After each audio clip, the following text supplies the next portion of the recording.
بسم الله الرحمن الرحيم قل أعوذ برب الفلق من شر ما خلق ومن شر غاسق إذا وقب ومن شر النفاثات في العقد ومن شر حاسد إذا حسد.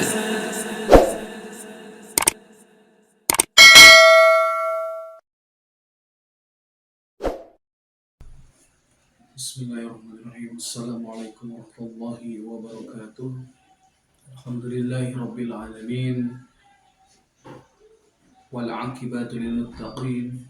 Wala udwana illa 'alal zalimin. Wassalatu wassalamu ala sayyidina wa maulana Muhammad sallallahu alaihi wasallam. Alhamdulillah, segala puji bagi Allah Rabbi, dan puja kita panjatkan kepada Allah Azza wa Jalla, dan syukur kita panjatkan kepada Allah Rabbi Ghafur, karena atas kudrat ilahnya, karena atas izinnya, karena atas kekuatannya, sehingga saat ini diizinkan saya untuk melakukan kajian seperti rutinitas biasa. Semoga yang melihat tontonan ini menjadi tuntunan amal soleh bagi yang melihat dan mendengarkan dan mengaplikasikannya. Amin. Salawat beserta salam mari kita limpah curahkan kepada baginda Nabi Muhammad SAW. Semoga kita nanti yaumul kiamah diakui dan akan mendapatkan syafaat ridho Allah Ta'ala melalui baginda Nabi Muhammad SAW. Amin, amin ya Allah ya Rabbal Alamin. Saudaraku yang dirahmati Allah Ta'ala, untuk kali ini saya ingin menyampaikan apa yang telah terjadi saat ini. Mungkin banyak kasus-kasus, khususnya penyakit gangguan non medis yang menimpa seluruh manusia di muka bumi ini. Kalau kita mau kembali ke jalan Allah Ta'ala, kita harus berpikir, bermuhasabah, introspeksi diri. Nah, untuk tema yang saya akan sampaikan saat ini adalah pentingnya menjaga keimanan, ketauhidan kita. Nah, kenapa saya mengambil judul ini? Betapa saya miris ya melihat hari demi hari, bulan demi bulan, tahun demi tahun ini banyak sekali ya hamba-hamba Allah Ta'ala, saudara kita tergelincir ke dalam kemusyrikan, ke dalam kesesatan. Khususnya saya pribadi mengingatkan diri saya pribadi, keluarga saya, dan saudara saya seiman seakidah. Karena kita sebagai saudara seiman seakidah, kita diwajibkan untuk saling menasehati, untuk mengajak syiar berlomba-lomba dalam kebaikan. Fastabiqul khairat. Oke saudaraku, definisi iman adalah keyakinan, kepercayaan kita kepada Allah Ta'ala. Nah, bagaimana supaya kita melahirkan keimanan yang baik adalah tentunya kita harus benar-benar mengaplikasikan rukun iman. Karena rukun iman itu yang pertama adalah rukun iman kepada Allah. Nah, rukun iman kepada Allah ini adalah kita benar-benar meyakini bahwa adanya Allah Ta'ala ini, termasuk ciptaannya ini adalah bagian dari adanya Allah Ta'ala. Karena dalam suatu keterangan, tafakkaru fi khalqillah wala tatafakkaru fi dzatillah. Tafakurlah ciptaan Allah dan janganlah mentafakuri tentang zat Allah. Jadi saudaraku, kalau kita memang mempunyai keimanan yang baik, keimanan yang tinggi, mari kita benar-benar mengimani Allah Ta'ala ini dengan sebaik-baiknya. Bagaimana kita mengimani Allah Ta'ala ini? Cukup kita mengimani adanya malaikat raqib dan atid. Senantiasa 24 jam ini kita akan dicatat oleh malaikat raqib dan atid. Apa saja yang kita kerjakan dari bangun tidur sampai tidur lagi. Nah, kalau kita mengerjakan suatu pekerjaan dari mulai kita bangun tidur ya sampai tidurnya lagi, semua itu juga akan menjadi ibadah kalau kita semisal membaca doa bismillah dan diakhiri dengan alhamdulillah. Umpamanya ketika kita bangun tidur, kita bersyukur kepada Allah Ta'ala. Alhamdulillahirrabbilalamin, ya Allah, terima kasih atas umur yang kau titipkan, yang kau izinkan, sehingga aku masih diberikan kesempatan untuk memperbaiki diri, untuk memperbanyak amal soleh, untuk memperbanyak nilai-nilai ibadah di hadapan. Ampuni ya Allah, jika aku selama ini dari sejak kembali belum bisa mengerjakan suatu ibadah yang istiqomah. Ampuni ya Allah, ampuni dosa-dosaku. Alhamdulillah ya Allah atas nikmat kau membangunkan aku sehingga aku bisa mengerjakan sholat tahajud, sholat subuh, sholat duhur, sholat asar, sholat maghrib, sholat isya. Alhamdulillah. Nah, ini adalah contoh bagian kita bersyukur kepada Allah Ta'ala karena kita bisa mengerjakan ibadah, bisa mengerjakan amal soleh itu karena ada peran Allah Ta'ala yang memberikan kekuatan, kemampuan sehingga kita bisa mengerjakan tersebut, bisa mengerjakan ibadah dengan sebaik-baiknya, itu karena ada kekuatan dari Allah Subhanahu wa Ta'ala. Oke saudaraku, lalu yang kedua, bagaimana kita mengimani rukun iman yang kedua? Rukun iman yang kedua adalah iman kepada malaikat-malaikat Allah. Nah, malaikat-malaikat Allah ini adalah salah satunya kita mengimani malaikat raqib dan atid yang mengerjakan amal soleh yang senantiasa kita lakukan hari demi hari, saudaraku. Nah, saya ingin menyampaikan perihal kalau kita memang merasa diawasi 24 jam, merasa ibadah kita ini akan dinilai oleh Allah Ta'ala, tentunya kita harus meluruskan niat. Tujuan kita semata-mata karena Allah Ta'ala. Karena saya sendiri berusaha ya mengerjakan sesuatu itu sesuai firman Allah Ta'ala. Allah menyuruh kepada baginda Nabi Muhammad SAW sehingga turunlah surah Al-An'am. Surah Al-An'am ini Allah berfirman, A'udzubillahi minasyaitonirrajim. Bismillahirrahmanirrahim. Qul inna salati wa nusuki wa mahyaya wa mamati lillahi rabbil alamin. Al-ayat sadaqallahul azim. Nah, di ayat ini yang artinya, dan katakanlah Muhammad, sesungguhnya salatmu, ibadahmu, hidup dan matimu untukku Rabbul Alamin, Allah yang menguasai alam semesta ini. Nah, jadi yang harus kita luruskan, kenapa kita kalau memang benar-benar mengimani malaikat raqib dan atid, ayo kita kerjakan semata-mata karena Allah. Sholat kita karena Allah. Jadi kalau sholat, usahakan dan perkuat keimanan kita. Jangan sampai karena ada keinginan kita, karena kita sedang susah, biar usaha kita lancar, atau yang sedang mencari jodoh, atau supaya si perempuan itu tertundukkan, lalu semisal baca-baca surat Yusuf, ya maaf, bukan saya melarang untuk baca surat Yusuf, tapi pelajaran dari surat Yusuf itu adalah pelajaran yang sangat berharga. Di situ adalah kita disuruh oleh Allah Ta'ala itu berperilaku seperti Nabi Yusuf alaihissalam, berperilaku dengan kesolehannya, dengan keimanannya, dengan akhlaknya, dengan ketauhidannya.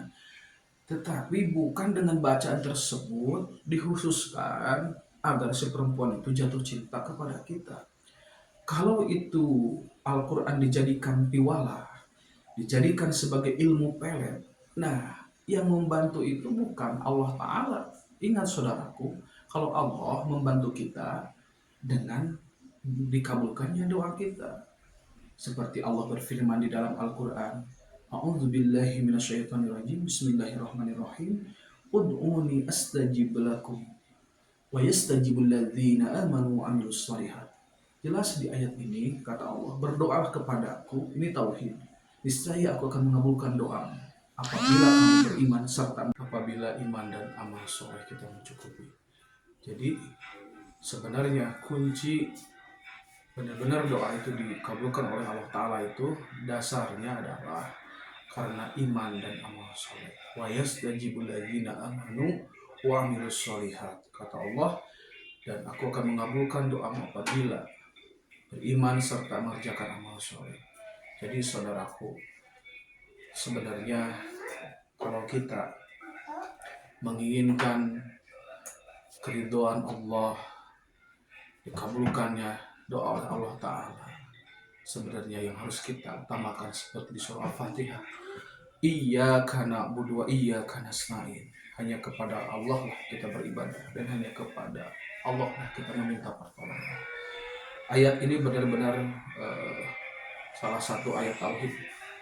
Jadi untuk saudaraku, saya mengajak kepada saudara-saudaraku seiman seakidah, jangan sampai dalam suatu ibadah kita, amalan kita menjadi sia-sia di hadapan Allah Ta'ala karena ada salah niat dan tujuan kita tidak lillahi Ta'ala, karena Allah menyuruh kepada kita dalam mengerjakan sesuatu itu hendaknya lillahi Ta'ala.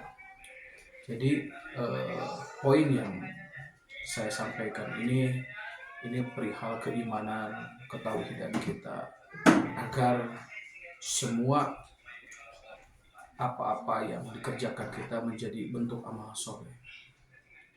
Di samping itu juga yang harus kita menghindari perbuatan-perbuatan yang tentunya bisa mengakibatkan fatal secara tauhid, secara akidah, secara amal soleh kita, yang tentunya mungkin amal soleh kita ingin diterima oleh Allah Ta'ala. Kita juga harus nawain diri, harus memfokuskan diri, harus menyembah Allah tanpa tandingan apapun. Tapi maaf untuk saudaraku yang saat ini masih mengerjakan ilmu ibadahnya, amalannya, pengobatannya, ilmu yang dikasihnya belum sesuai dengan Al-Quran dan Sunnah Rasul, di mana niatnya harus lillahi ta'ala. Nah, inilah saya mengajak sekali lagi, jangan bermain-main dalam kemusyrikan, karena sudah jelas orang yang suka mempertuhankan penjagaannya dari ilmu leluhurnya, ya ujung-ujungnya juga dia ketersesatannya itu sudah tidak terelakkan lagi. Karena ketika dia memanggil leluhurnya, meyakini bahwasanya ilmu turunannya yang dianggap, misalkan dia mengaku bapaknya, padahal itu bukan bapaknya, tapi ilmu bapaknya yang menitis lewat dia. Nah, tetapi ketika dia ada keyakinan bahwa itu adalah orang tuanya, ya akhirnya dia meminta kepada orang tuanya agar dilindungi, agar dijaga. Sudah jelas saudaraku, kalau tubuh kita dirasuki oleh jin itu sudah pasti bukan muslim, karena jin muslim itu tidak akan menempati tubuh. Jadi yang menempati tubuh itu adalah jin yang tidak muslim, ya, yang tidak beriman. Nah, lalu kok dia bisa baca ayat kursi, baca surat-surat pilihan? Ingat ya, iblis itu dulu itu orang yang sangat pandai, orang yang sangat cerdas, orang yang sangat pintar. Hanya satu kesalahannya, ketika dia sombong, dia merasa lebih baik daripada Adam, disitulah dia termasuk orang yang sombong. Nah, ketika sombong itulah beliau dilaknat. Padahal beliau adalah seorang ahli ibadah, bahkan dia lebih duluan di surga. Cuma hanya kesalahannya dia lebih baik daripada kamu. Nah, ketika kita rasa lebih baik daripada siapapun ibadah kita, Ingat ya, dalam Al-Quran Allah berfirman, innalladzina yastakbiruna an ibadati sayadkhuluna jahannama dakhirin. Kata Allah, sesungguhnya apabila kamu di dalam beribadah menyombongkan diri, maka kata Allah, aku akan memasukkan kamu ke dalam neraka jahanam dalam keadaan hina. Jadi apabila kita beribadah, menyombongkan diri, merasa lebih baik, dan kita tidak mau diingatkan untuk kembali ke jalan Allah, wa idza qila lahu taqillaha akhadhatul izzatu bil ismi fahasbuhu jahannam. Dan apabila kita diajak untuk bertakwa, diingatkan untuk kembali ke jalan Allah, tetapi kita malah menolak, merasa lebih baik, kata Allah, fahasbuhu jahannam, maka kata Allah, kamu akan dimasukkan ke dalam neraka jahanam dalam keadaan hina. Semoga di video tadi yang saya sampaikan ya, kesimpulannya adalah mari kita merubah cara berpikir kita dengan bertauhid. Itu bagian kita adalah berzikrullah, mengisahkan Allah dengan tauhid rububiyah. Lalu yang kedua, mari kita tingkatkan, jangan sampai kesyirikan, kemusyrikan itu diyakini dari apa yang telah membantu, walaupun ini maaf tradisi, walaupun ini adalah sesuatu yang mungkin banyak yang meyakini animisme, dinamisme ini adalah bagian dari turun-temurun, cuma turun-temurun yang tidak sesuai Al-Quran dan Sunnah Rasulullah Muhammad SAW. Mari kita putus, mari kita lepas, mari kita tinggalkan kebiasaan yang buruk, karena apabila kita melakukan kemusyrikan, itu adalah dosa yang tidak terampun. Percuma kita beribadah, percuma kita beramal, kalau kita nantinya tidak akan diterima apa yang pernah dikerjakan kita selama masih hidup. Dan orang yang penyesalan ketika sudah meninggal adalah ingin dilahirkan kembali, ingin hidup lagi, walaupun beribadah hanya 1 menit. Yang ketiga, saya mau menyampaikan, jangan sampai kita melakukan amalan yang tidak lillahi ta'ala. Walaupun bacaannya itu dalam Al-Quran, itu juga jangan dijadikan suatu keyakinan bahwa dengan misalkan kita membaca Al-Waqiah biar kaya. Baca Al-Quran itu harusnya karena Allah, ada keinginan di doa. Karena apabila Al-Quran dijual belikan hanya untuk duniawi, itu Allah telah melarang, wala yastaru ayatillahi illa samanan qalila, kata Allah, dan janganlah kau Muhammad perjualbelikan ayat-ayatku dengan harga yang murah hanya untuk dunia. Jadi ini jelas ya, tidak boleh. Lalu yang ketiga, kalau kita dikasih diijazahkan, nih amalin, baca ini untuk keselamatan, untuk kesejahteraan, untuk penglarisan, agar banyak yang disukai. Nah, ketika diakadkan, diijazahkan tersebut dengan amalan tersebut, tetapi bacaan tersebut niatnya duniawi, karena agar nafsu kita terkabulkan, itu berarti amalannya nanti bisa mengundang jin dan masuk ke tubuh kita, sehingga yang membantu kita bukan Allah Ta'ala, tapi itu istidraj. Lalu yang keempat, hati-hati dengan kita berziarah ke tempat-tempat yang dikaromahkan, tapi niatnya adalah biar kita sakti, biar kita bisa punya daya tarik, wibawa, bahkan penglaris. Nah, itu juga yang masuknya bukan salah satu hidayah, tapi khodam, jin yang akan membantu apa yang dihasratkan di hatinya, sehingga itu bukan dikabulkan oleh Allah Ta'ala, tapi itu istidraj. Yang keempat, hati-hati dengan penyembuhan pengobatan, apalagi dengan pengobatan musyrik ya. Semisal penyembuhan pengobatan yang dilakukan tidak seperti dengan cara Rasulullah Muhammad SAW. Misalkan harus menyiapkan 2 kambing, ayam cemani, ikan mujair hitam, terus persyaratan-persyaratan yang tidak sesuai dengan Al-Quran. Karena apabila penyembuhan pengobatan tidak sesuai dengan syariat Islam, itu nanti yang masuk membantu di tubuhnya, mengobatinya itu adalah jin. Ketika jin itu tidak bisa mengeluarkan, bahkan di tubuhnya makin banyak makhluk, akhirnya itu malah mengunci, dan akhirnya malah menjadikan penyakit non-medis itu makin banyak. Nah saudaraku, hati-hati ya dari semua yang saya sampaikan tadi. Mudah-mudahan di video ini bermanfaat, bisa meningkatkan iman ketakwaan bagi yang melihat video channel YouTube saya. Amin amin ya Allah ya Rabbal alamin. Assalamualaikum warahmatullahi wabarakatuh.